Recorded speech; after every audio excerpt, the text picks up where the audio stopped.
नमस्ते सबैजनालाई, मेरो नाम विश्वास राई। अहिले चाहिँ म बङ्गलादेश साइकल यात्रा गरेको चाहिँ 8 दिन भइसकेको छ।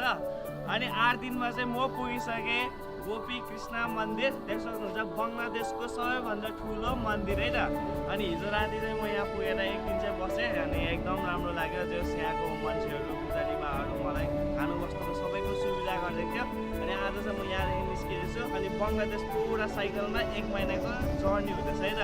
त्यही हो गाइस, 1 महिनाको जर्नीमा 8 दिन निस्किसक्यो। अनि देख्न ठुलो मन्दिर छ शिव भगवान कृष्ण भगवानको।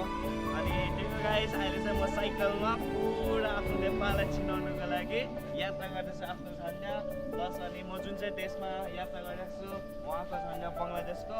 अनि यो चाहिँ हाम्रो नेपालको भनौँ न। अनि यहाँ चाहिँ हेर्नु सक्नुहुन्छ यति धेरै मान्छेहरू भेला भएको छ है त। मलाई हेर्नुको लागि यति धेरै मान्छेले चिनिरहेको छ, नेपालबाट आएको भनेर एकदम गर्व फिल छ। त्यही गाइस, कहाँबाट हेर्नुहुँदैछ कमेन्ट गरिदिनु होला अनि सेयर पनि गरिदिनु हुनसक्छ है त।